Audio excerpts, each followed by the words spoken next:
Hi, and welcome to this video. We have an unbelievable winner of the US Chess Championship. He did it.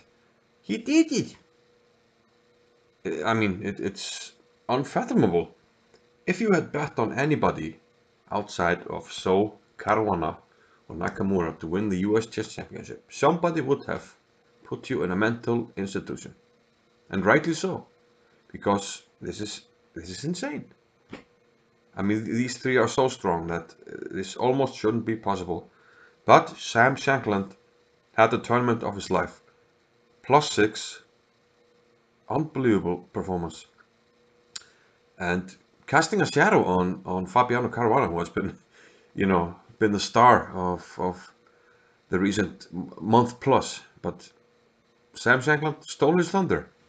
And he did so very convincingly, and he was just a justified winner. And we're going to look at the last round game, which secured the championship. He had the white pieces against a Wonder Liang. And as you know, Shankland was leading with half a point. So the math is simple. If he wins the game, he is the champion. He can still draw the game if Caruana does the same. But let's stick to winning. He mentioned that his mindset was to play solidly, but keep options open. So he wanted to keep an eye on the game of Caruana, and if he didn't manage to win, then hopefully he would have a position where he could offer a draw. But okay, e4. Best by test, somebody said. I don't agree, but that's a different story. C6, the Caro-Kann. We've been seeing a lot of Caro-Kanns recently. D4, D5. And this is the choice of Shankland in a, I don't want to say a must-win game. If he draws, at least he gets the playoff. But he wanted to keep his options open. Of course, he wanted to win. This is opportunity of a lifetime. But he felt he was keeping, you know, a flexible strategy. He could play for a win. There's always some poison in the line that he wanted to play, but it's also very solid, so you can most likely keep a draw in hand. So bishop d3, knight c6, and c3. So yeah, before going on to what happened in the game, it's worth mentioning that e5 is a move here. I wasn't even aware of that, but I saw the video series on the Caro-Kann by the channel Hanging Pawns, and there he mentioned this move. And yeah, it's actually an interesting choice for black to complicate things. Black takes on an isolated pawn, but it gets some activity. Queen e2 and queen e7. Okay, you can check it out on the Hanging Pawns channel if you're interested in the Caro-Kann. But yeah, I wasn't aware of this e5 move. So knight f6 is the most common move, which A1 Liang played here. Now bishop to f4. Yeah, nice square for the bishop, also preventing the queen coming to c7, which it often does. And now bishop g4. The queen comes to b3. And now I want to play e5. So this looks, whoa, what's going on? Very strange, but this is an idea that has been played by David Navarra. He is the Czech #1, Czech Grandmaster. And he has played this successfully 2 times, once in 2017 and once in 2018. So definitely a dangerous move, but Shankland was and came prepared with h3. It looks very crazy. e5 attacking and boom shakalaka. h3 counter-attacking. So what happened here was e takes f4, but Shankland mentioned that knight a5 was the move here. Okay, we still have the analysis board. I will change back to the blue, which is the main color. So knight a5 here was the move when queen c2, e takes f4, h takes d4, and now black can take with the knight. So this was the best that black could play, according to Shankland.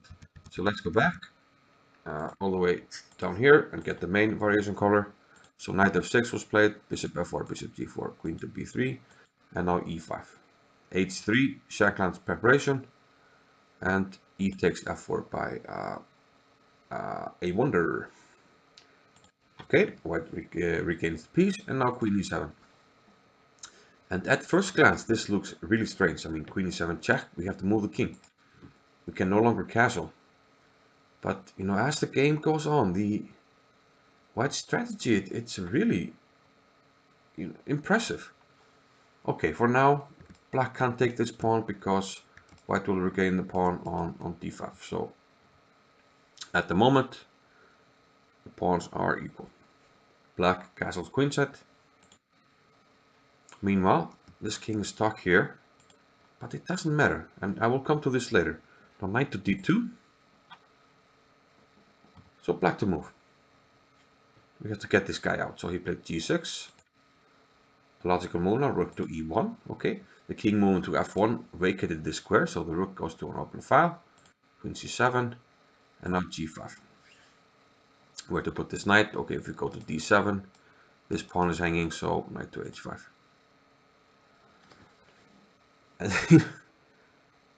It's this is very interesting and original. The king on f1, it doesn't castle, but the king will just stay there. It's very safe.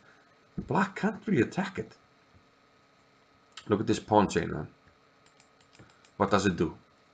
It completely limits and hinders this bishop. What is this bishop doing? Like bishop here, what does it do? It's just staring at a very impressive diagonal. It can never come to these squares. Okay, what about coming here? Well, then you're blocked by your own pawn. It's, I don't know. I mean, this knight is coming out. It's gonna come here. It's like everything's blocked. And the rooks are somehow on, like, nice open files. Open or half open. And black doesn't have any pawn breaks. Okay, you can maybe break on the king side with h6 or f6. But it seems like at some point white might get something going on the queen side with you know a4 or b4 at some point. So it's, I don't know, it's very strategically interesting. I'm not claiming to fully understand it, but it seems like black's pieces are really restricted. Okay, here I move. I want to, you know, not criticize heavily. I'm not the US champion, but why push this knight? This knight is not doing great on h5. It wants to go to g7 and e6. And after knight g7, knight g to f3, the knight goes to e6, and white goes bishop e5. So why push the knight? So a small criticism, but white is still better. Bishop to g7, and queen to a4. Still, the computer is claiming a small edge for white. Actually, a big edge. It's close to one pawn, but let's see what happened. Rook to d6, knight to b3,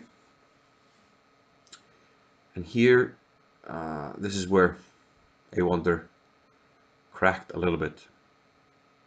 He played b6. This just leaves too many weaknesses.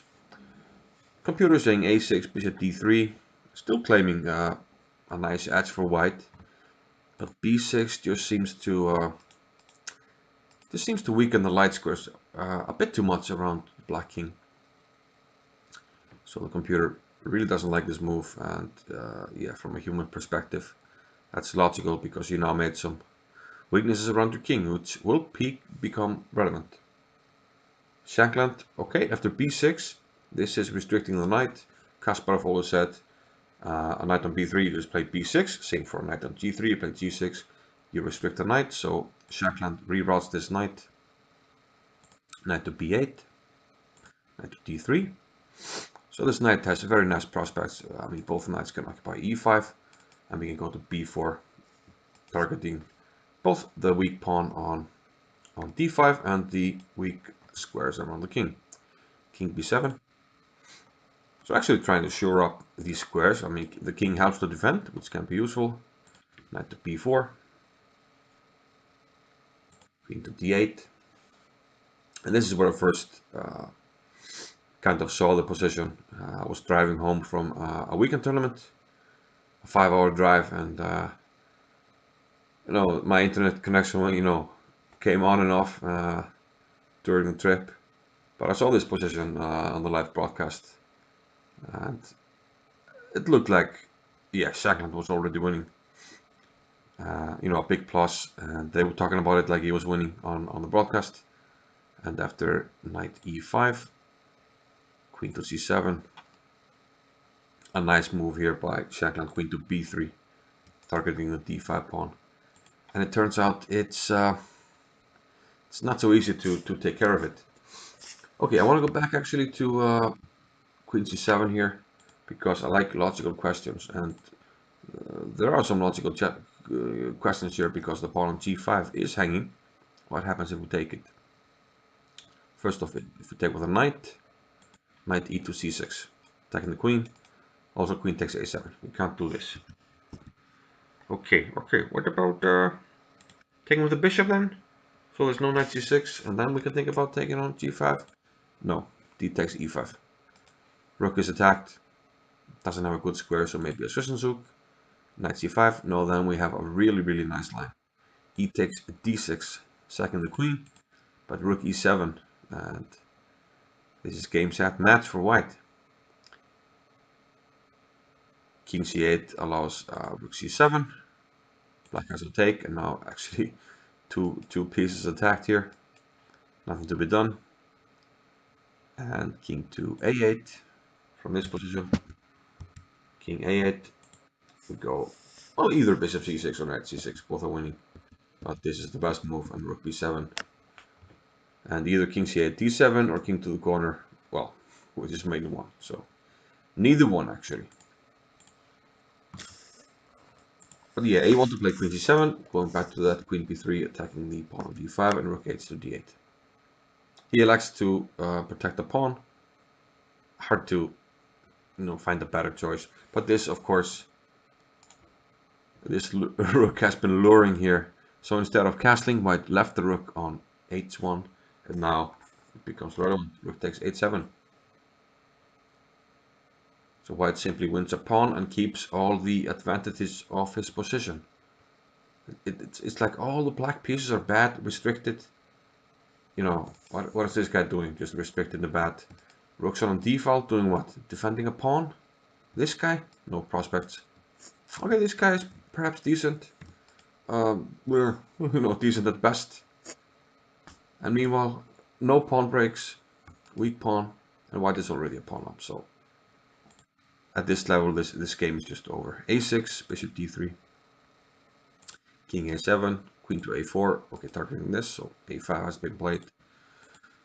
Has to be played. Bishop b5. Actually, giving this knight a nice square here. Knight b to d3, rook g8. Okay, I guess trying to free the knight or something. At least we can now take here because we protect the bishop, but knight f3. Just simply covering the pawn. There's no rush. Rook to h8. Okay, I actually want to go back to one moment. Let's go back to knight b to d3. Because during the broadcast they were mentioning like bishop e8 as the best move.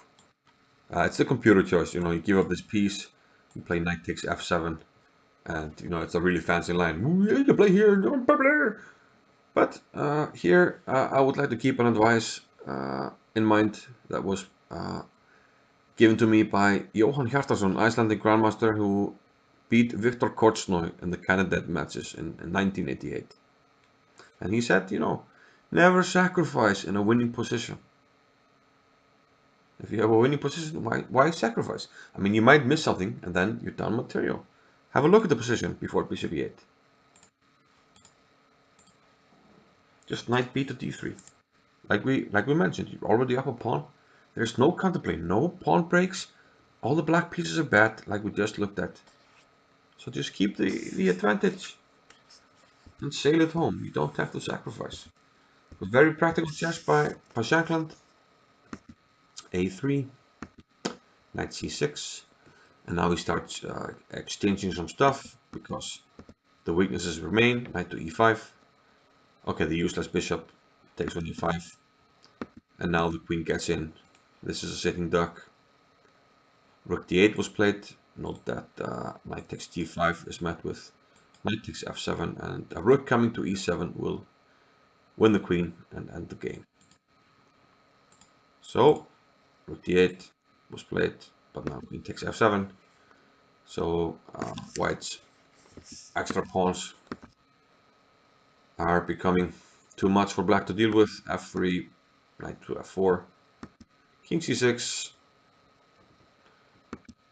and now white takes, and he's up 2 pawns. With the rook e6, king to b5, only 2 more moves, king to e2, knight to g1 check, and after king d3 with 2 extra pawns, black didn't fight on. This game is over. Liang resigned, and Sam Shankland, in disbelief and triumphantly, celebrated his US Chess Championship. Unbelievable. Have a look at this. $50,000 in the pocket. 8.5 points out of 11. Half a point ahead of Fabiano Caruana. Now, mind you, Fabiano had a fantastic performance. He performed over 2,800, but Shankland just did better, so it's a deserved win. And huge congratulations to Shankland. Wesley So in third, and okay, Nakamura had a poor tournament, but still finished fourth. So yeah, that more or less concludes the coverage of the US Chess Championship. I might add a few games that I missed that were interesting, but perhaps not super important. But anyway, we have a nice playlist from the US Chess Championship, which I encourage you to have a look at. This was a fun tournament with lots of exciting chess and uh, decisive games, which is what we want. So yeah, that's it for me for now, and I'll see you in the next video. Bye bye.